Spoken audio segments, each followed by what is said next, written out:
but we'll get started with our third session, optimal watershed improvement planning. I'm Steve Tordo, Director of the Science and Stewardship Department here. Thanks for coming back to our second day. If you were here last week, thanks for coming today. If it's your first day here, I'm just going to go over our housekeeping things really quickly. Our land acknowledgement. We recognize that the land and water now under our care is the traditional and ancestral territory of the Lenni Lenape. We pay respect to the Lenape peoples, past, present, and future, and their continuing presence in the homeland and throughout the Lenape diaspora. We respect their knowledge, culture, and tradition, which have contributed to the conservation of land and water.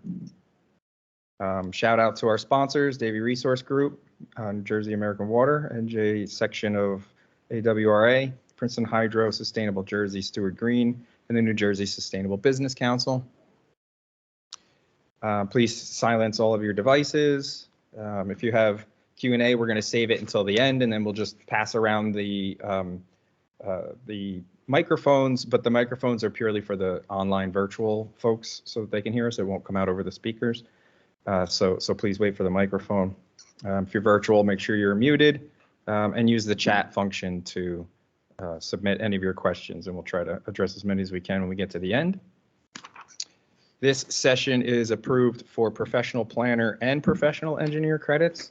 For the professional engineers, you need to fill out the form that's on the table outside for this specific class, or I'm sorry, this session, and leave that there for us for you to get credit. If you're online, the link was provided in the hub, and I think we're providing it in each of the chats as well. So just fill that form out and make sure you get it back to us for credit. Important reminders, we have our monthly watershed webinars for the general public. We have a technical Friday webinar for professionals.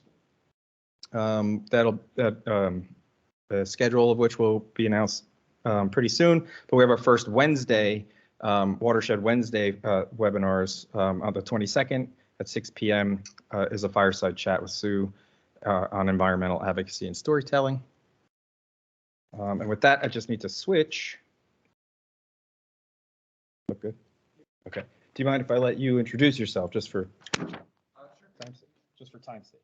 So I'll turn it over to Andrew Filippi, PE from Princeton, Municipality of Princeton.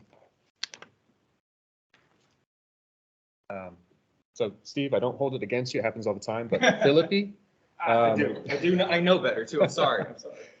So hi everyone, Andrew Filippi, the sewer engineer for the Municipality of Princeton. Born and raised in Florida, went to school in Florida, came up to Philadelphia for my first professional gig, and then moved over to Princeton 2.5 years ago. Been loving it. One of the great things about working in the municipal side of things is that you can just share everything you want to, and there's no like, oh, we have to save this kind of intellectual property. So in that spirit, I'm here to help everyone, right? So if there's any follow-up questions, please come to me. I want to share everything that we're doing with everyone. Mapping our infrastructure is incredibly important, right? From an asset management plan, making sure that we know where everything is so that we can maintain it. It also happens to be part of our requirements for our permit. So here we go. Just a quick statement for stormwater facility. That means basically everything, right? All of your stormwater infrastructure is considered a stormwater facility in terms of the permit. We just kind of split out the inlets, conveyances, manholes, and the other things that are specifically named. So that could get confusing. One other note I meant to say, this is mostly going to be a panel discussion. I just wanted to go through some quick things ahead of time to get us all on the same page. So permittees, right, municipalities, utilities are going to have to inspect and maintain all of their infrastructure. We're also on the hook to make sure that all of the privately owned infrastructure is being maintained and inspected. Not that we have to do that ourselves, but we have to make sure that those are getting done. In that vein, we have to map all of our infrastructure within 3 years, by 2026 or by the end of 2020, whatever the math is. that can get a little bit misleading because in addition to having everything mapped, we also have to maintain things, and our requirements for maintaining things happen before that 3-year mark. So by the end of this year, we have to have inspected all of our inlets, all of our outfalls, et cetera. So those things have to be located. We have to know where it is. In a lot of cases, we don't, as you know, the municipalities at large. So in this case, for the watershed improvement report, which is the first phase of the watershed improvement plan, we need to know our drainage areas, receiving water bodies, water quality classifications, and drainage areas. These seem like a lot. This is just going to fall into place after we have all of our other infrastructure mapped, but other infrastructure being mapped is a requirement to know what our drainage areas are. This is the official list, out of order. In the MS4 permit, we've got outfalls, pump stations, maintenance yards, manholes, inlets, conveyances, stormwater facilities, which is a catch-all, interconnections and groundwater discharge points. It seems like a lot, and it is, especially when you consider that we have no idea where most of this is, but we break it down. Outfalls, we should already know because we've already mapped and submitted it to DEP, except for that 19% who hasn't yet. Pump stations, it's a daily operation. We have to know where those are. Maintenance yards, same, daily operation. We know where those are. Manholes and inlets, luckily, are visible from the ground surface. Theoretically, there could be instances where they've been buried through neglect or paved over, whatever it may be. But for the most part, those are going to be visible to your DPW staff, to anyone walking around. Conveyances and stormwater facilities may or may not be visible. A pipe under the ground, you won't be able to see it just walking along the street, but you could potentially see it from an inlet. You could potentially, well, you would definitely see a ditch along the side of the road. And then interconnections and groundwater discharge points are really subsets of the items above. So it may or may not be visible, depending. So in Princeton, 2 years ago, we had the Sustainable Princeton's Capers team go out and actually inspect, or rather map, all of our inlets. And this is great. Fully volunteer group, concerned citizens, primarily, or at least a large portion of them, were university students. And this was during the time of the COVID lockdown. They weren't in town, right? They were back home. So what we were able to do is actually use Google Street View. The volunteers would go on their desktop computers, laptops, whatever. They would just go to Street View and click their way down the road. As they spotted an inlet, they would then, through this other app, the Survey 123, they would use aerial imagery and just locate where they were. They could see the inlet in the imagery. Poorly, it was not great quality imagery, but you could figure out where you are. And because you were looking at the street view, really clear imagery, you could see the inlet. They were able to locate those and say, it's this kind of inlet. It has a discharges to stream label on it. And then as part of that, we also had a secondary survey to help track which streets they had done so far. This is what the survey looked like. So the first 3, it's just, you know, as you scroll down, this is what it looked like. You had the data collection method saying, I did this on the computer, so I was using the Google imagery, or I was out in the field and I could actually get my eyes on this, including a picture. This is really fantastic for checking everything QC after the fact. Inlet type, volunteers are not going to know what that means, so we have these picture or pictographics, whatever the term is, to explain that. We also had, for instance, in the condition section, plenty of help text so that if you weren't sure, oh, what does this mean? It's very easily read. And then the last one on the right, that was just for reviewing areas. That was a great program. We got a lot of really good information, but we want to keep going. We want to move forward. In our future mapping program, we're thinking about using 2 apps, both through Esri. So we'd use field maps and Survey 123. Field maps would be, the map-based application. It's really good for creating the features in the first place because it's all about geometry. And it supports high-res imagery that is already in the New Jersey State Plane Coordinate System, which we'll get to in a minute. Survey 123 is great because it's built for filling in information. It's form-based, and you can have those pictograms. You can have the help text. It's really user-friendly. Can be very user-friendly. So the workflow would be that the user is out in the field. They walk up on an inlet or manhole or whatever structure you're at. You open up field maps.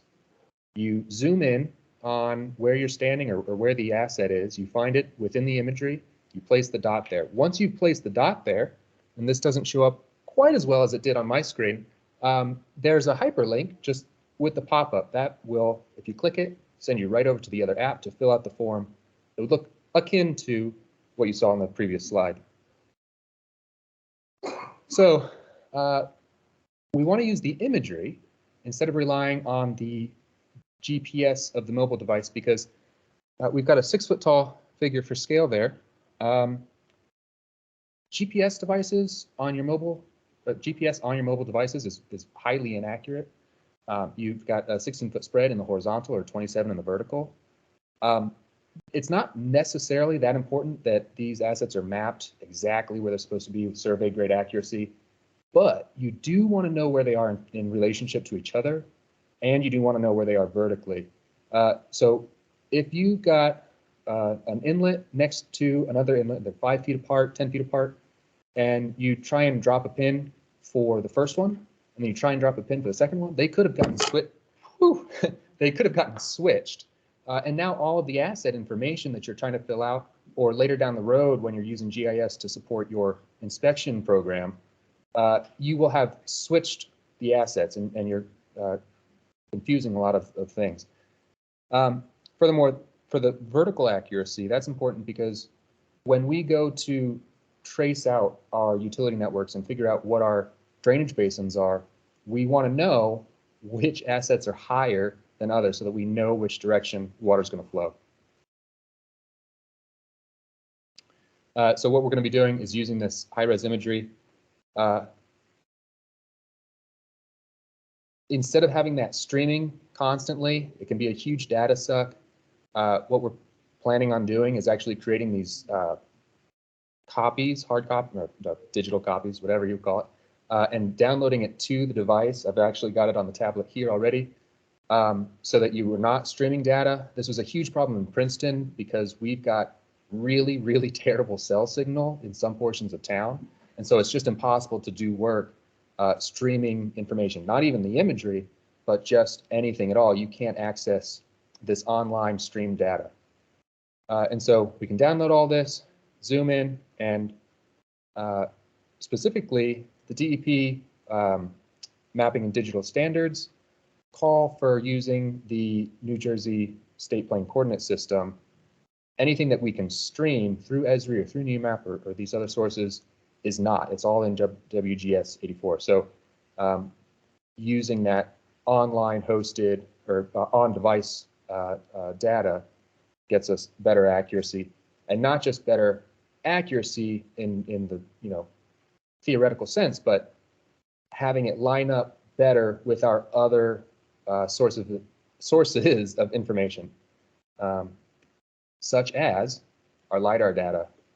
So the states, counties have great LiDAR data on the GIS portal.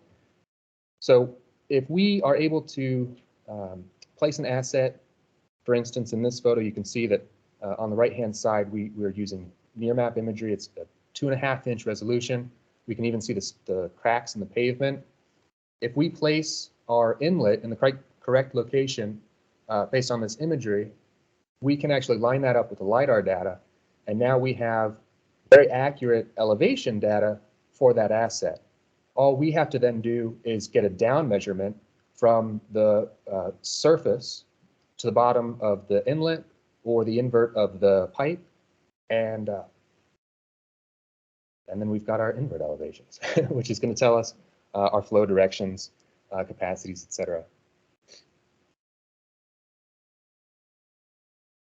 So for those sections that were, or the facilities that were called out earlier as either being visible or maybe visible, we've got our inlets, manholes, conveyance of stormwater facilities. These are the items that we are going to track during the survey. The items in black, we are required to know as part of the MS4 permit. The items in blue are things that we want to go ahead and capture while we're out there. If we're going to send someone out, I'd rather them collect the data that we want now and only do it once instead of having to do it all over again when we realize, oh, you know what, we should have just gotten the depth measurement while we were there. At the same time, I don't want to just have this huge laundry list of data and then overwhelm our staff, but especially volunteers if we have volunteer groups doing these inspections. In addition to that, I do want to point out that we have an ongoing program with a consultant of ours where they're actually taking older scanned capital project plans, locating those scanned documents within our GIS, and then from there digitizing all of the assets. And in this case, we're actually adding a lot more types of infrastructure, a lot more information for everything that we're adding. But this is a very slow process. They've been at this for over a year now, and this is the progress that we have. And that's not anything bad against them. It's just, it's a lot of information, a lot of QC work. And we don't have that much time. And a lot of municipalities don't have the funds to do that. We're going to run out of funds before this is finished. So getting these really low cost, low effort methods of mapping our infrastructure is incredibly important. And that is it for me. And we'll switch over to Andrew Lloyd with the municipal level. Thank you. Thank you, Andrew. Are you switching to let him share, or am I letting him share?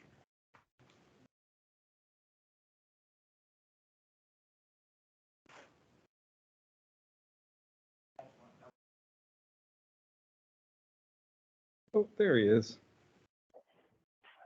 Hi, Steve. Can you hear me? Yes. Okay. Thanks for being with us, Andrew.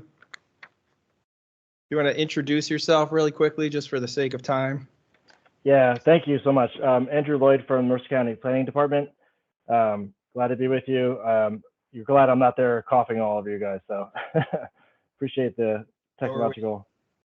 All right, so just building off of what Andrew is working on in the municipal level, I find myself working at the county level.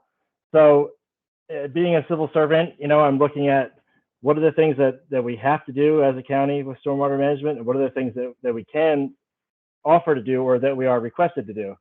So it's a little bit of a sweet spot between over-promising and being underutilized. So certain things we have to do with our own MS4 and planning board review and reviewing stormwater management plans. But the other things that I want to talk about are how we can be a data wrangler, if you will, and a helpful modeler of stormwater management items working in this triumvirate here of municipality, county, and state. As we'll go through these slides, you'll see there's a lot of data that's coming from lots of different sources. So I just listed a bunch on the right here. I won't go through all of them now, but it's a lot of data. So what my pitch here, really, the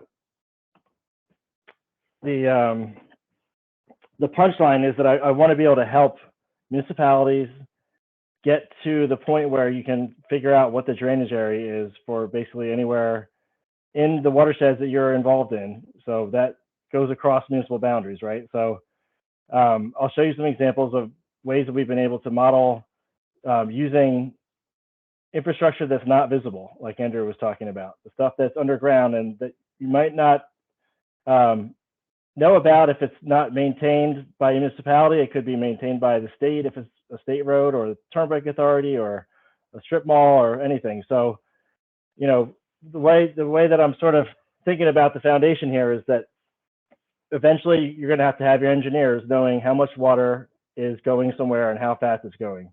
But that all begins with hydrology.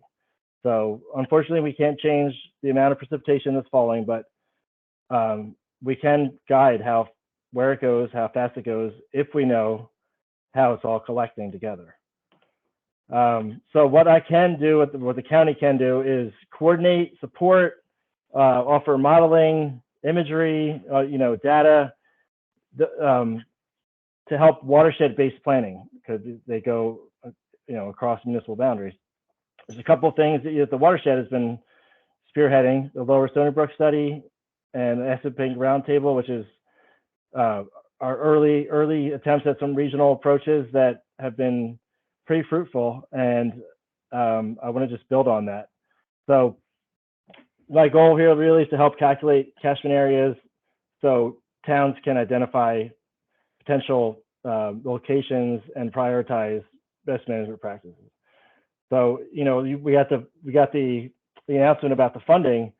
I guess what I'm really saying is I'd like to help, you know, I'm not trying to take business away from any consultants, but I'd like to help you get some of the low-hanging fruit stuff out of the way so you can spend the money on designing things and going to the next level.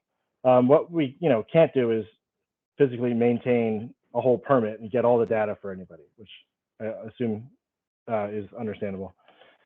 So, you know, we've got watersheds at all different scales. I love to share this with all groups of all ages and expertise, because it took me an embarrassing long time to really get this all in my head, even though I grew up outside of Philly and now I live here. But, you know, half of our county, Mercer County, drains up to basically Raritan Bay, to, I would say, New York City, pretty much, right? The other half drains down to Philadelphia. So, and I always throw the canal in there because it's amazing to me how, first of all, what a feat of engineering it is, but also that it connects these two watersheds, which is not something that we really think about too much.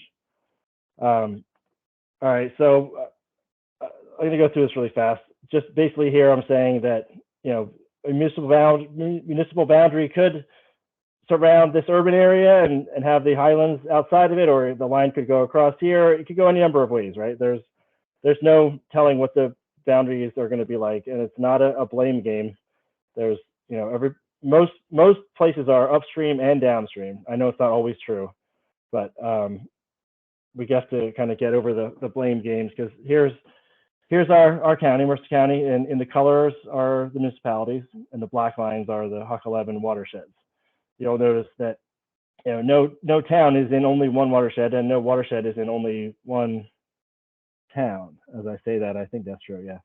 So lots of overlap, and it takes a lot of data from a lot of different sources to build up a holistic understanding of how things are connected. Excuse me. So instead of reading those off, let's just go to the visuals. All right. So here's an early attempt where we had some PDFs from Trenton about their stormwater infrastructure, which we geo-referenced to some imagery. These PDFs were from a long time ago, some of them like the 1940s, some of them updated in the 70s, but we also put some of the county inlet data on there, these green squares, and we were able to get some sort of sense on what might be going on in the George Page Park area of Trenton. The next level of understanding we were able to add was a survey done by the folks who upgraded the park here. And so that by doing that, and it was an early attempt here. I drew in the black lines the main conveyance that was on the Trenton maps, and we did some field observations, and a lot of connections were not intuitive, which I didn't show enough here, but a lot of the connections up in the inlets in the neighborhood were not as intuitive as you might think. And we did find two kind of hidden outfalls. One right here was underwater at the time, and another one was under the bridge. So you may not have found those without the combination of all this data. So now we get to the more modern that Andrew was talking about, the LiDAR, and we have a digital elevation model. which is basically the basis for any kind of hydrologic modeling on a big scale.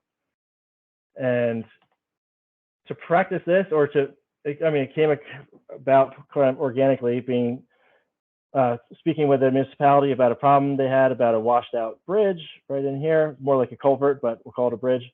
It might need to be a bridge. So it's the first responder cut through at a public works yard. There's a wellhead right here, public wellhead, historic barn right here, and trying to figure out how to help improve the situation here. So, you know, as we started looking into it, we realized there was state road, county road, municipal roads, and private land. Each entity was kind of only mapping what they were responsible for maintaining, which makes sense. But I'm happy to kind of try to play the role of wrangling all this together. So if you look at the DEM, which is the gray, you know, elevation model here, and you run an ArcHydro drainage analysis, and you're only just using the DEM, I call it tablecloth over the dishes, because you basically just, you know, the computer will quote unquote see a high elevation of a road here, and it will just assume that the water can hit that like wall and go this way, for example. So roads and railways are notoriously acting as walls in these models. So we got a bunch of information, including this old 1927 Route 31 drainage map, which was kind of cool. And I found a culvert that I had no idea was there. It was totally overgrown in the vegetation, and it ended up being about 1/3 of a mile long pipe that I did not know was there. So as we started, putting this all together, including the county and the municipal inlets and outfalls, you can tell that, you know, there's these black diamonds here, or black triangles, are Pennington outfalls.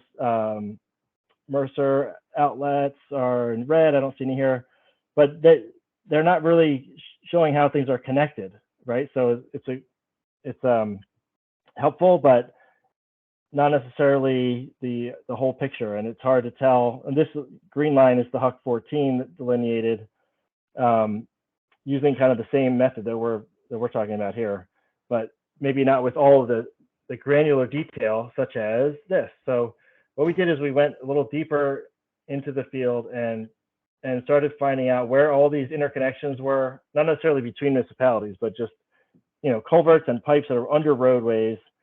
In the red and in the purple are showing these connections.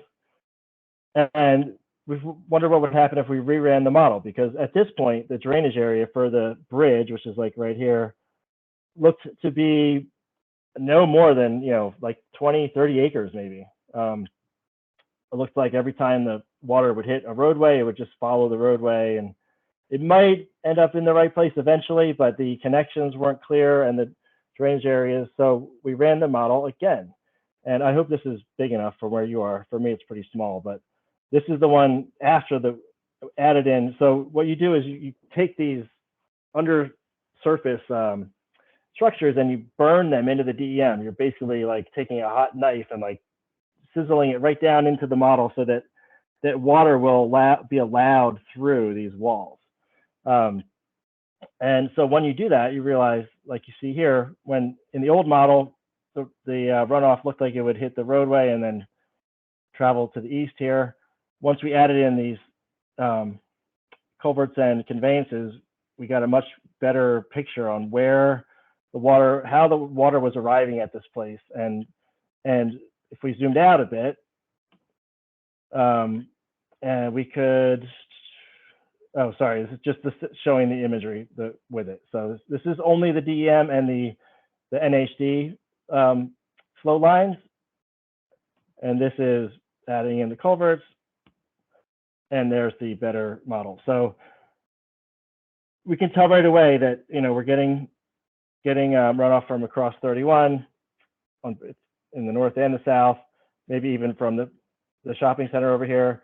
So by zooming out, we're able to delineate some catchment areas, and it went from what we thought was, you know, maybe 20 or 30 acres at first, over 100 acres roughly at this.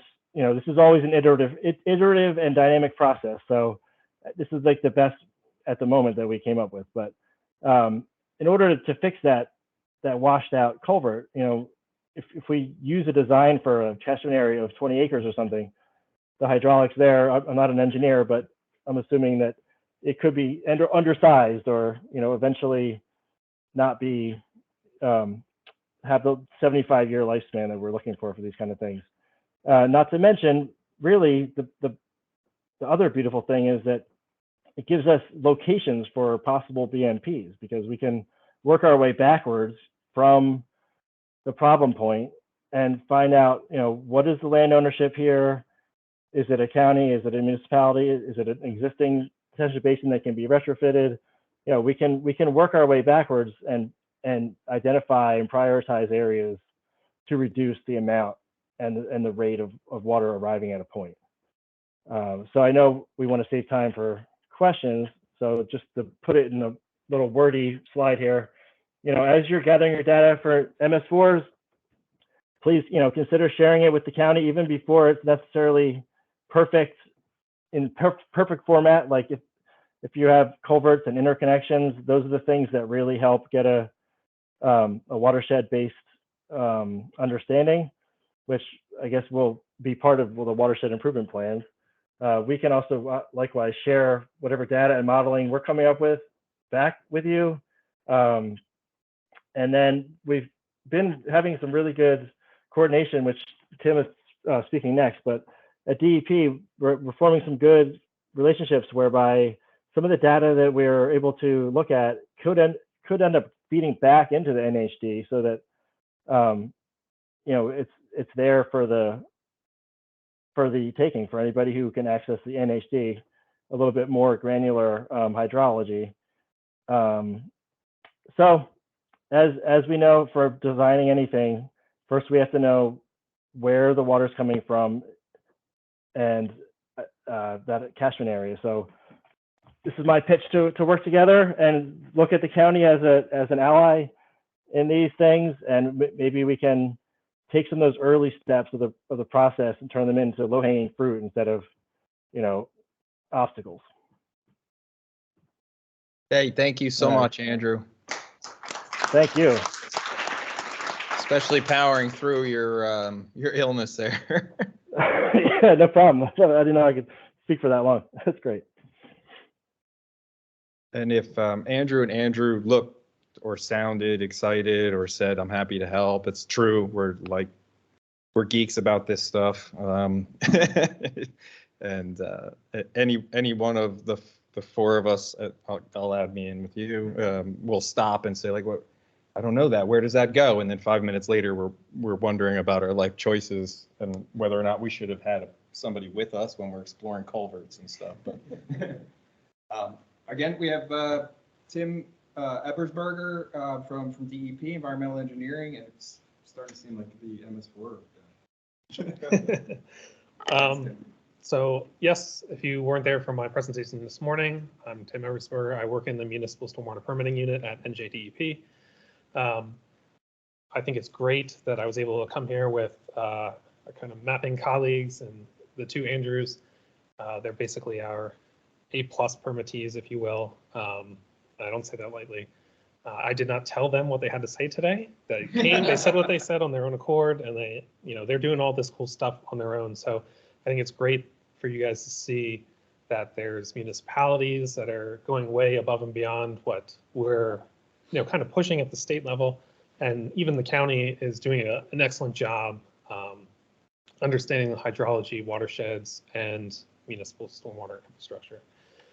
So I won't speak too much. I have a couple slides, but I don't want to keep everyone here too late. So I really want to get into the discussion part of this. So I'll just kind of zoom through. Hopefully you guys are here this morning. So some of this is duplicate, so I don't have to spend too much time on it. You guys already saw this. This is what's required to be mapped. If you were here this morning, we offer all this data on our ArcGIS online organization. So if you have a username and you want to be part of that, see some of that information, please contact me. We can get you in there. We can also add you in to our org. This is what it looks like if you need to start collecting stormwater infrastructure data. As you saw before, the 3-year clock is in fact ticking. Once you get in there, I just wanted to show you briefly a little bit more in depth. This is how it's laid out. We have different content groups. This is where we invite users. It'll be changing slightly as we upgrade everything, but generally this is what it's going to be moving forward. And again, you saw the data this morning, but this is what just the raw jumble of stormwater infrastructure data that we have in there now that will be changing moving forward as we get our tier Bs mapping and as we continue to collect data. Just another note for people who want to do this or who have been mapping, for instance, collector is going away as relates to change things on us. So we will be moving to ARC GIS field maps. Just want to let everyone know that we will be converting everything over as well so everyone can keep up. So basically for anyone who hasn't used any of these tools, pretty simple. Like Andrew said, tablet, phone, get out in the field, download the Field Maps app on your phone. When you collect data, that is headed right into our stormwater infrastructure database where you can access it as a member of our organization. You could download it through DEP Open Data, or you can mess around with it in our NJ GeoWeb. Mapping templates, again, I mentioned this morning, so just briefly, we will offer new updated templates that'll be compatible with ArcMap, ArcPro, and also Microsoft Excel for the new stormwater mapping feature classes that need to be collected. So we will be offering different levels of, or templates for people with different level of expertise, obviously. What is going on at the county with Andrew Lloyd and Princeton, you're kind of seeing like what can be done at a top, people who have experience with this top level taking it to the next step.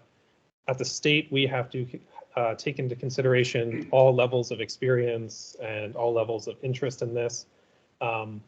Certainly some people just do this because it's a permit requirement and they want to get it over with and they don't want to hear from DEP again. I understand. Some people take a look at this data and they say, wow, this is really useful. And there's all kinds of things we can use this for, such as determining where we want to build our regional stormwater management facilities or, where we're getting localized flooding, how we can help to remediate that.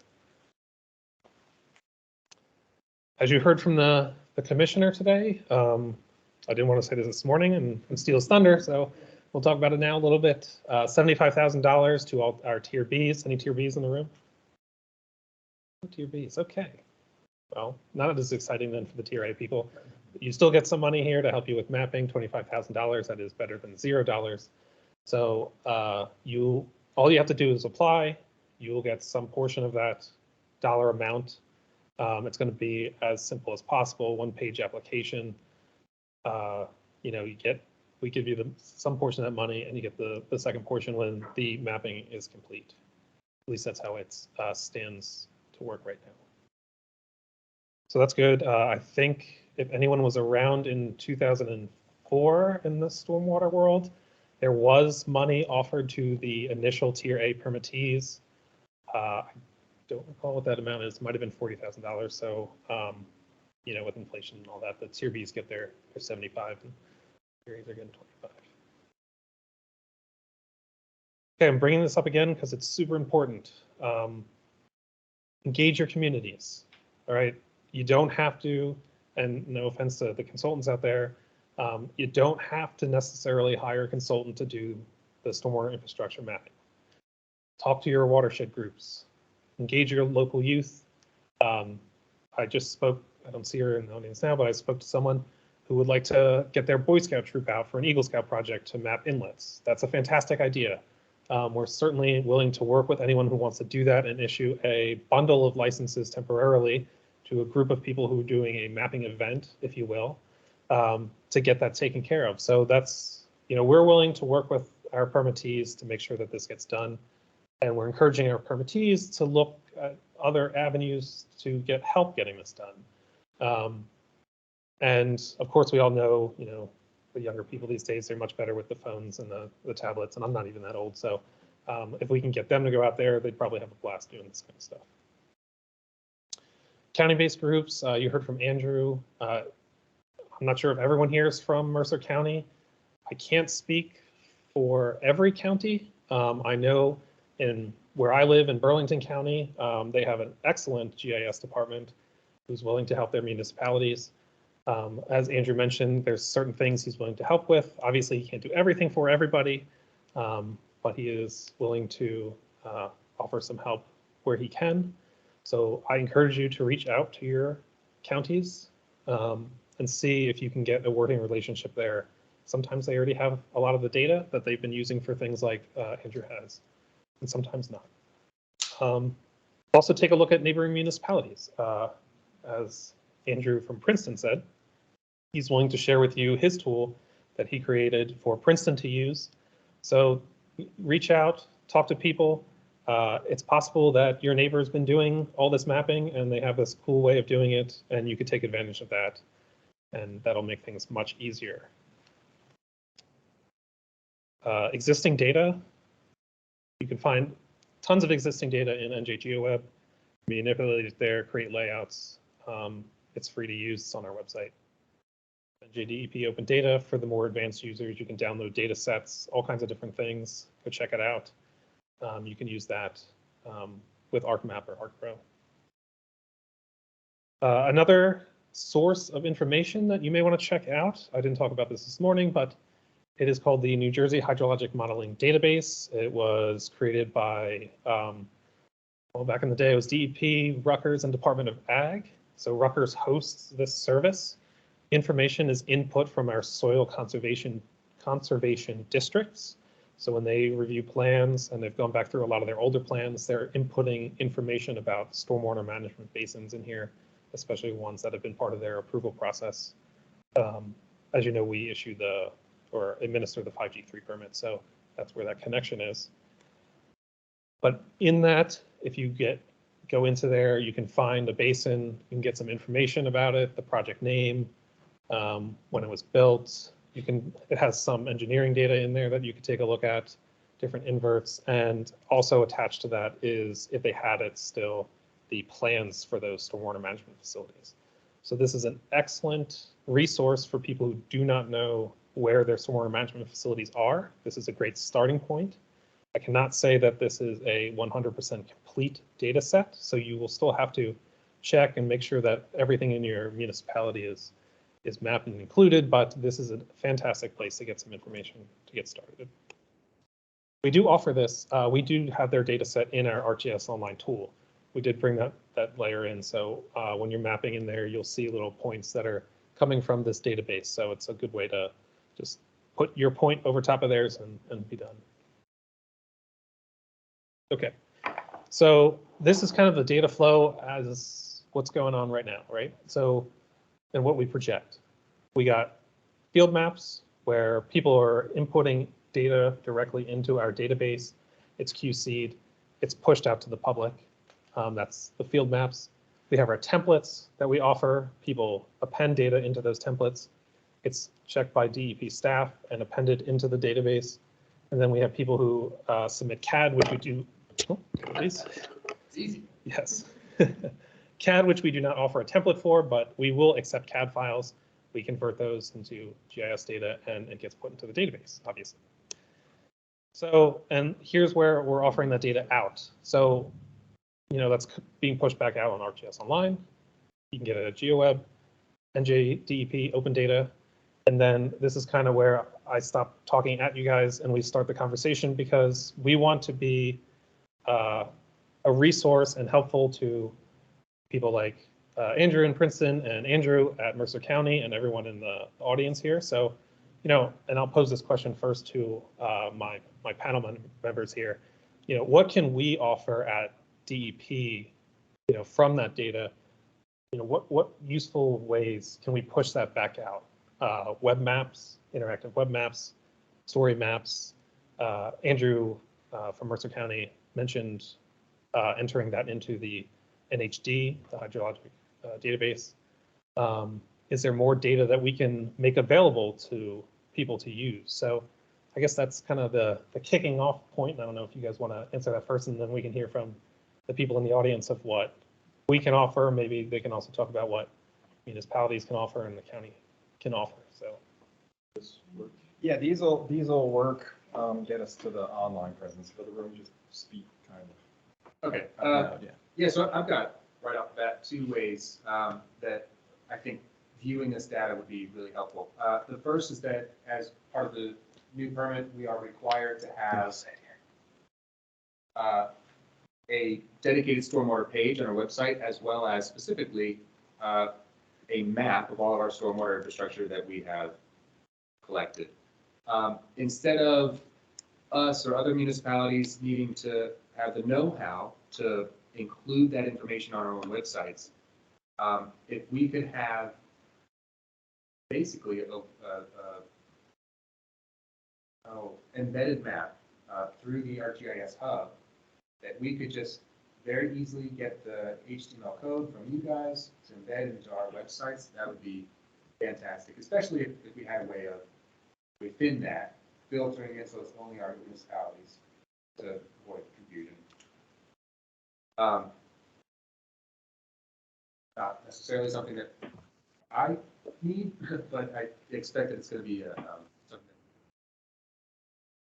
something. The second thing, and we've spoken about this, but the mapping tools that we had implemented for volunteer work, for the stuff that we're doing in-house, that's great. I really want to share that data. It's not, or I'm sorry, those tools. Unfortunately, it's not something that I can just hand to someone ready-made and they can run with it in its current state, because all of that information would load into our municipal GIS system, and it would overload our storage capacity, right? The cost that we'd have to pay for storing all that data. Additionally, in order to use that high resolution imagery, we had to purchase that. One-time cost was for Princeton, 10 miles by 10 miles square, $2,000, which is not so, oh, hello. Sorry, getting there. So we discussed this, but creating those tools through your existing system, you're already transitioning from collector to field maps, setting it up so that we have a similar system to what we had planned to do. That will just be off the shelf, ready for anyone, volunteers, municipal staff, anywhere, use and have those very, easy to read, help text, visuals, everything. So that's just easy.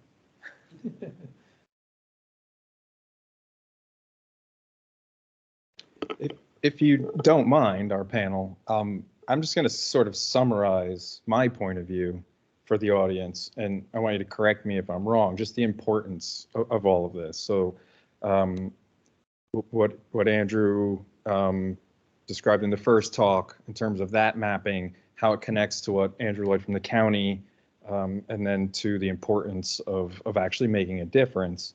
So, Andrew in Princeton, that, monumental efforts for the resources that any town has, really, to collect all these inlet and outlet points and things that we can mostly see and inferences about things we can't. But that doesn't take into account necessarily, if we're going to assess a watershed for all the runoff, pollutant loading, et cetera, these are mostly calculations. If we do things site by site, we can be much more precise. And the first thing that I train a person to do on a stormwater assessment is make sure that the watershed of that site, because from a map or an aerial or even from an engineering point of view, it doesn't tell you where things necessarily are going. And what we've done that to all of our watersheds on a large scale is interrupt that just by the way we manage our land, right? Roads, railways were things that were mentioned, but it's houses, it's all diverted, basements, right? All of this changes how things flow and where they move to.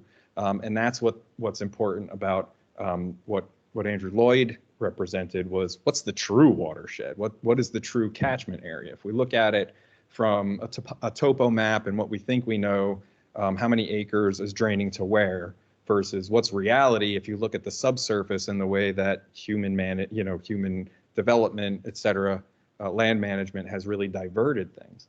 If we don't understand that true water budget, and unfortunately that means including the grass, on people's lawns, and it includes farmlands, which won't come into play from a regulatory standpoint for a long time in terms of stormwater volume, anyway, but produce a lot of runoff and a lot of impairment.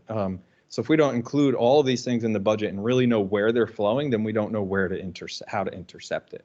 And for better or worse, Mayor Underko, I use Manville as, you guys are in our thoughts all the time because you're at the confluence of a whole bunch of issues. But even Manville is upstream from someone, and I won't name names, but I've had town engineers tell me, no, we don't need to see your assessment or plans or options or concepts because we don't flood in our town. It's actually upstream that's the problem, or downstream that's the problem. It's just everybody's upstream or downstream from somewhere.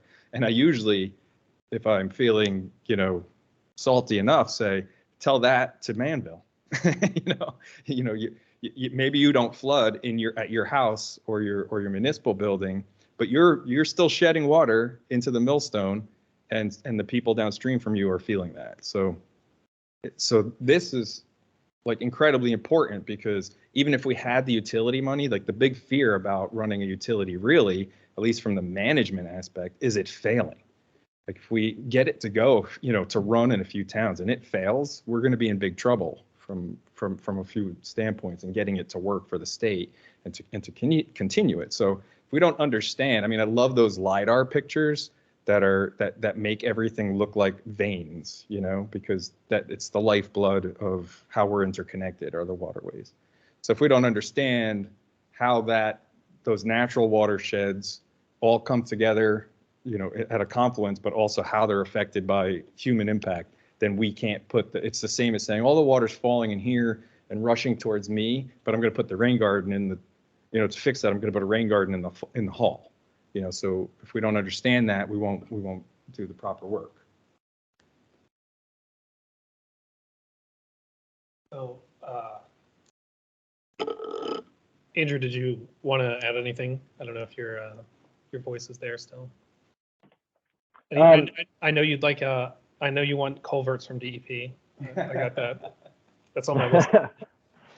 Yeah, that's great. And I guess I would just throw in also, since you had story maps up there, I think they are really a great way for communities to get involved. And everyone I talk to, just as a citizen, is always curious about how things are connected, and always surprised to find out, as I am too. So I think the story maps and getting some watersheds kind of out there, through the DEP website and stuff, and showing all these real life connections could help people understand why we're doing this. Excellent. Yep. Okay. So does anyone else have something to add? Yep. Mayor? By me, there's been a lot of development going on. I've been at planning board meetings, stormwater management.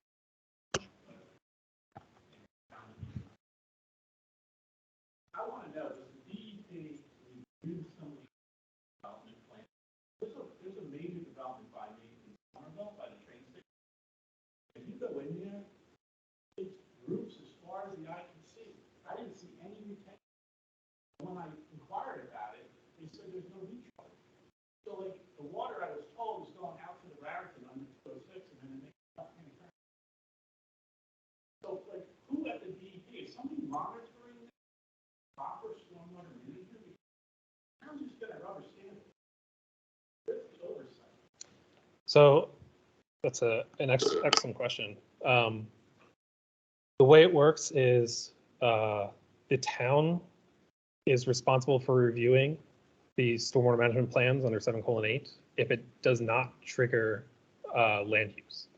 So the flood area, flood hazard management rules. And if it does, it comes through our department and it's reviewed by our land use engineers.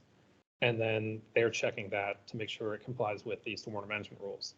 If it does not trigger any of our land use rules, then the only person reviewing it is going to be the licensed engineer at the municipality.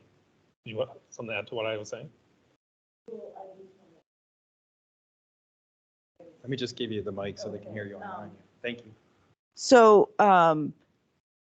the data that people need is data to fight development. Like, it's not just to show your good work, but we are struggling because we don't have expertise. So I've seen Clay try to explain this warehouse was going to be built, and if he were not paid in the room, then it would have passed.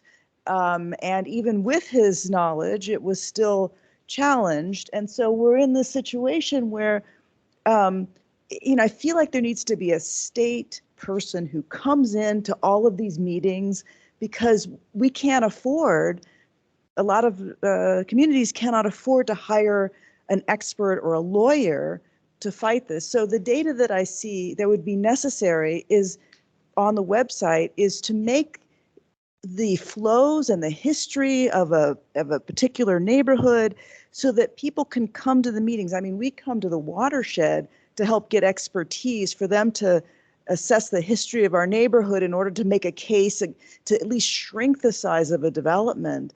But, not everybody can come to the Watershed and get that kind of help. So I feel like the data should be presented in a way on the web where it's useful. I mean, it's useful for neighborhood groups to fight against development, because or have the DEP come to these meetings. We really need expertise. They will let things pass without that, Yes, I completely understand what you're saying, and Mayor as well. I certainly couldn't say that we have enough staff to come to every one of these meetings, unfortunately, although we'd love to. We certainly knew there was an issue with towns across the state not properly reviewing development in accordance with the stormwater management rules, which is why a number of years ago we began auditing from our side, which was separate from our compliance and enforcement inspections. And those audits included in-depth reviews of plans that were approved by municipalities, right? And we found problems, that plans were not being reviewed properly. They were getting approved and they weren't even close to, meeting the stormwater management rules. Simple things too, like, the requirements for how many soil borings need to be completed, or whether or not, the soils. I think there was talk last presentation about putting a basin like over top of shale, right? That's in the rules whether or not you can do things like that. So again, I don't know from maybe the political side what the incentives are to approve projects like this. I'm not going to speculate, but we certainly do know that there's an issue out there, which is also one of the reasons why we have our design review engineer training, that we've tried to put that in place. And now we require any design reviewers to attend, and we keep a record of that, so they have to attend on a continuing cycle to try to eliminate the issues where they're approving projects that do not meet the stormwater management rules. Beyond that, again, we'd love to be able to show up at every municipality and review every plan. We certainly don't have the staff for that, and I don't. You guys. You put Gabe's email on there. I should put that up there too. Everyone emailed Gabe. But certainly if there's you see a problem, right? I think we would be more than happy to look at things on a case-by-case basis. I mean, if there's some egregious development projects being approved, then that's certainly something we would want to take a look at. Unfortunately, we just don't have the eyes everywhere to catch everything before it's built. Sure.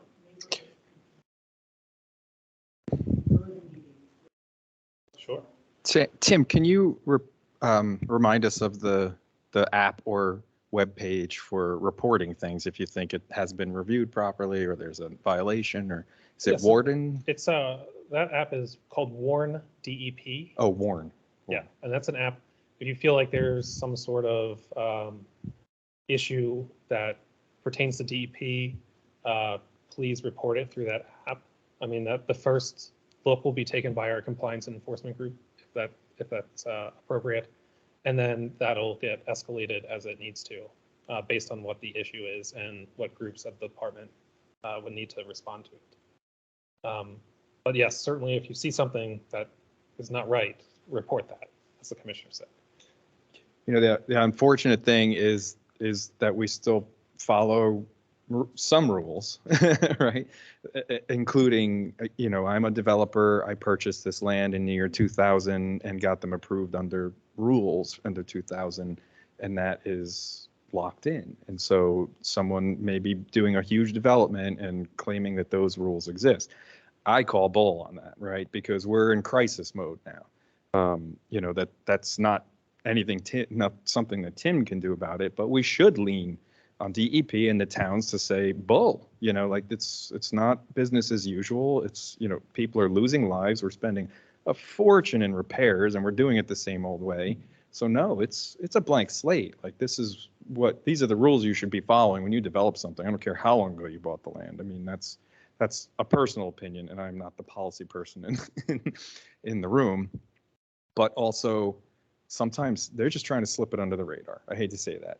Sorry to municipalities in the town, but it happens. I mean, in the room, but it does. It happens. Sometimes they're trying to get it in under the radar, and that's when you usually see Jim Waltman standing up and yelling about something, or someone like him that's not happy with the way things are being done.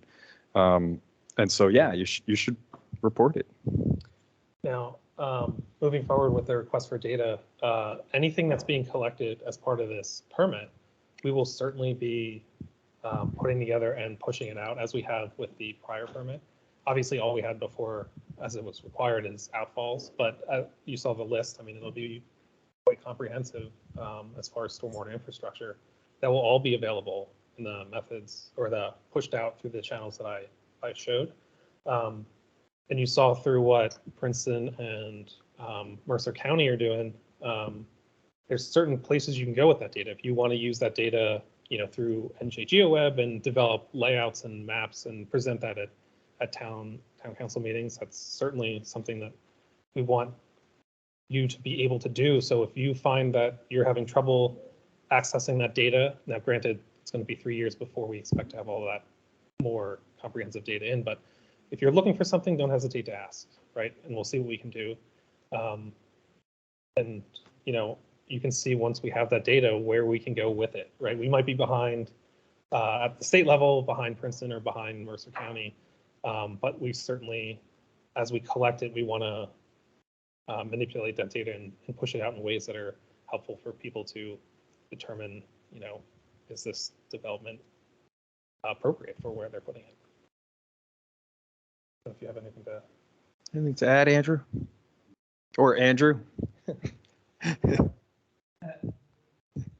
I personally like to see heat maps sometimes. You know, there a lot of the towns represented at this conference by us specifically.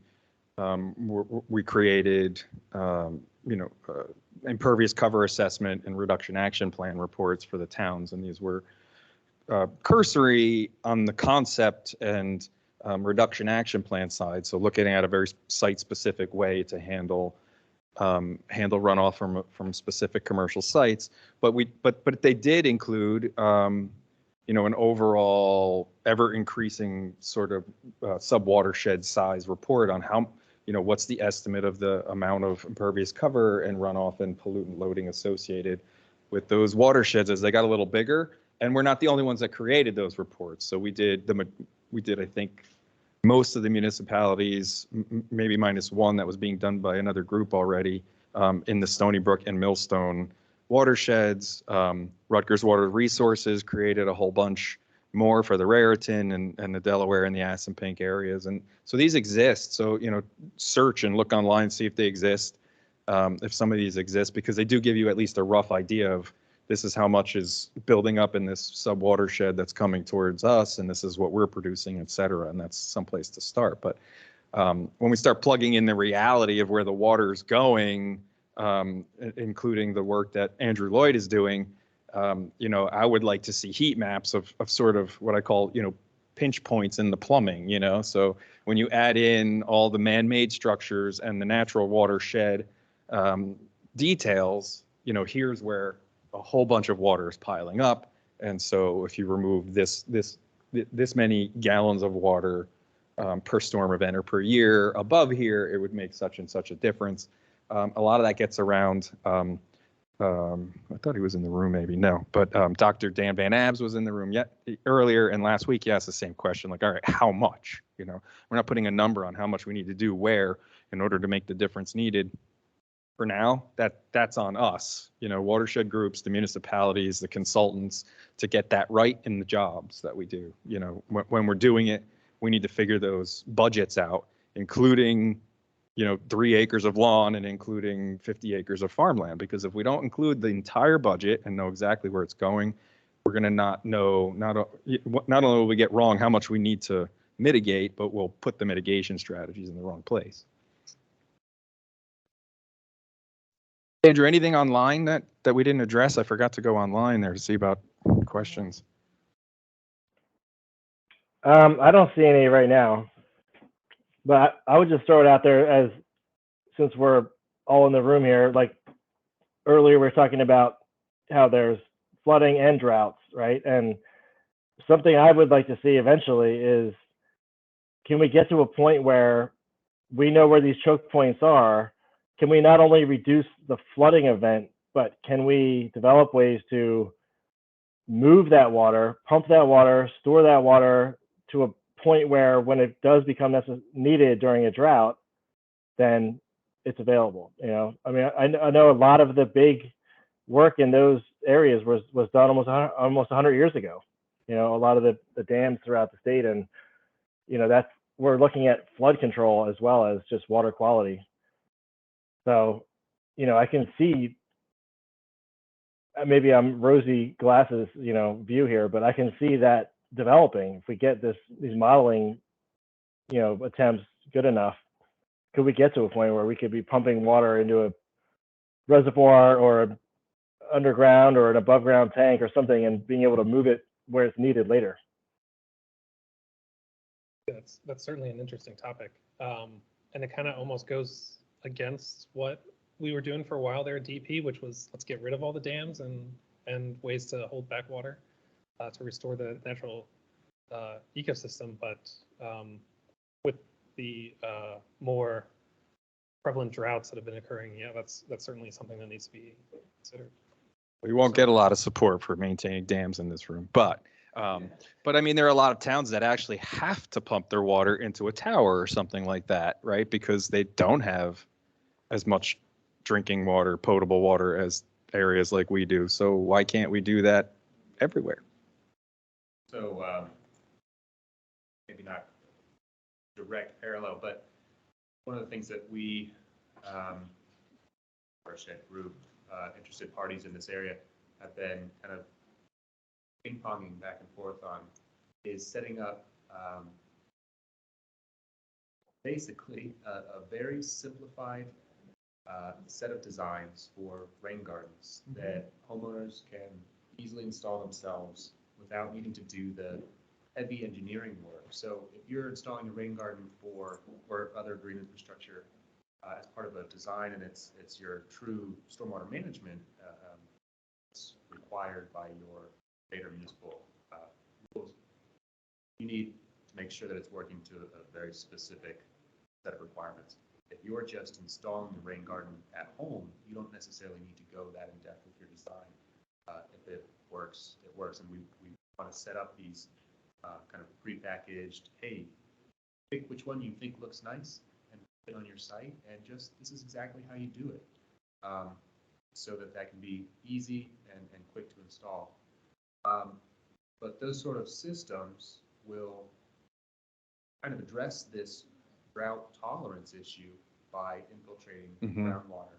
And instead of storing water in some reservoir or above ground tank, use the natural system of groundwater, which is, because of all of the development that's already happened in this state, suffering greatly, right? It's a huge system. There's much more water underground than there is above ground.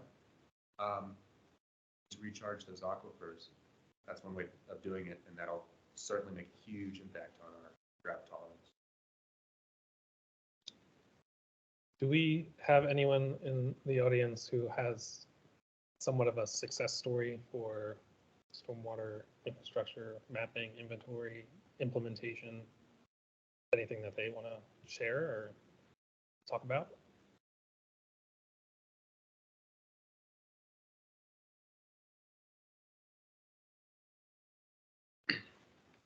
Hey, I'm Mitch from New Jersey Water Association. So we work with like small town water utilities. So I guess, I don't know, going back a few years now, we had what was called the Water Quality Accountability Act. So lots of small towns had to start going around for the first time and, you know, digitally mapping, like you're talking about, all their fire hydrants and valves and all this stuff. So I know you were talking about not everybody has it all figured out yet. Some people are still lagging behind.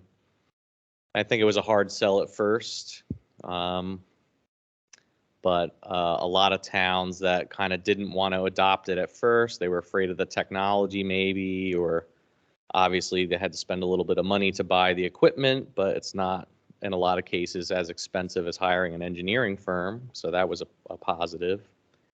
And now, like we've been talking about, a lot of people have the, you know, the iPad and the survey pole and the GPS boosting antenna. And once they get out in the field and they collect, I don't know, 10, 20, 100 points, it becomes very, very easy. And now all of a sudden, I'm kind of seeing a lot of the smaller towns we're helping that don't necessarily have an IT department. It's just public works. And, you know, like I said, they didn't feel too comfortable at first.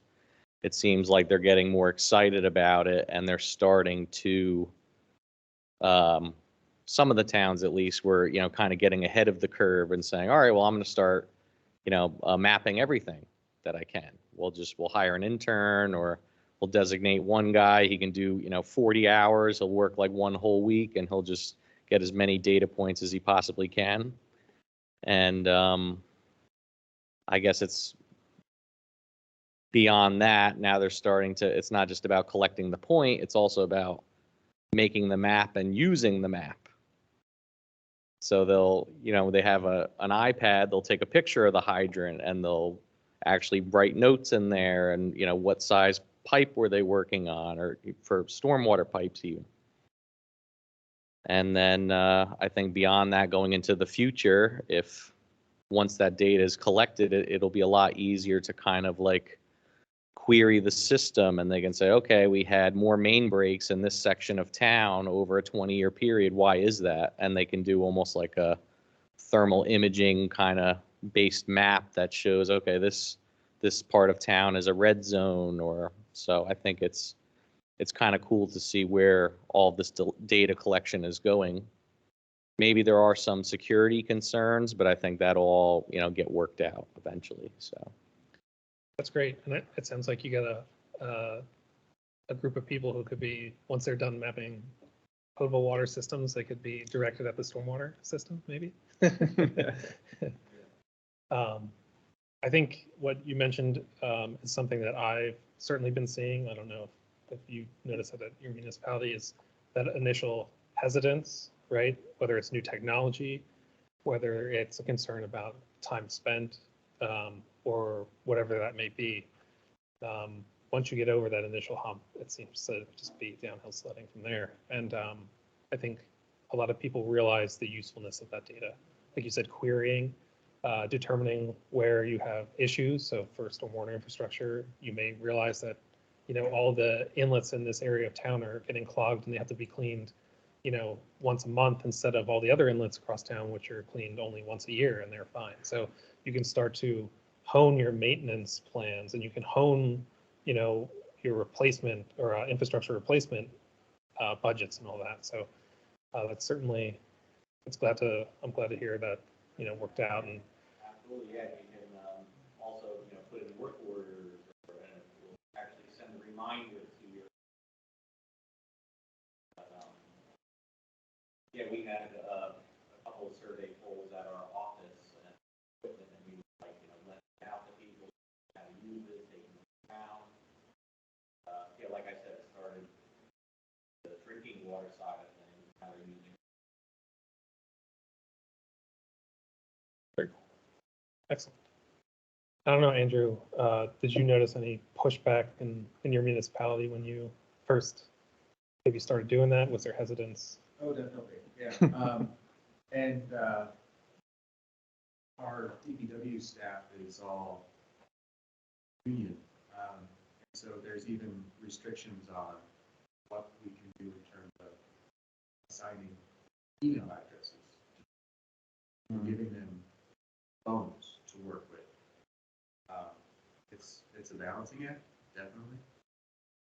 For our sewer department, we've actually gotten a couple of tablets that are not linked to any individual's email account.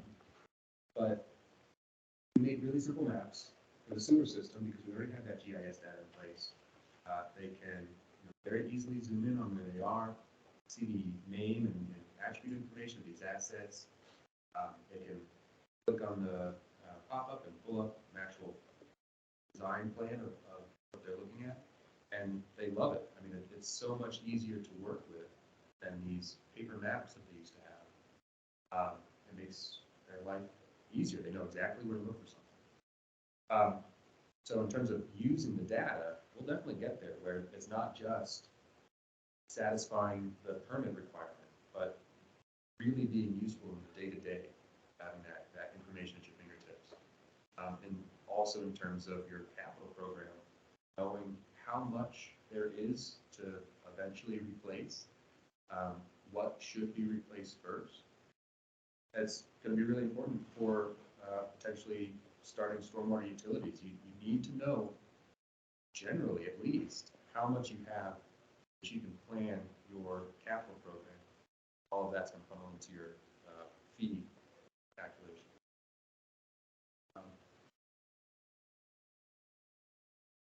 There was one other thing, but it's gone. So Even the development, so Mayor Underko brought up the road project, but also some development on a golf course that's supposed to be getting some, I guess, rain gardens for the units.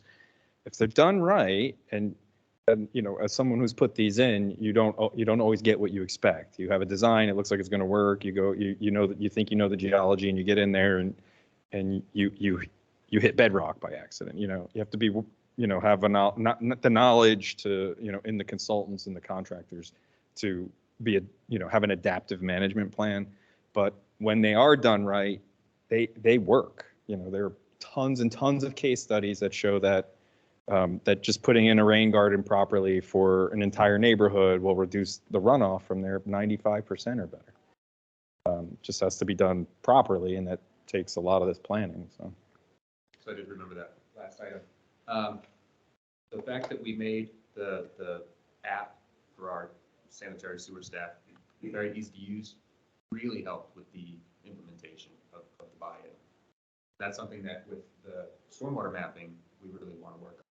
Instead of having something that is to work with and you're going to get pushback on, make it easy for municipal staff, make it easy for volunteers, and specifically try and use a system that you don't need to get 50 or 100 assets under your belt before you feel comfortable using the mapping grade GPS unit with pole, and make it as quick as possible, as easy as possible, and as accurate as possible with just one device, one or two apps.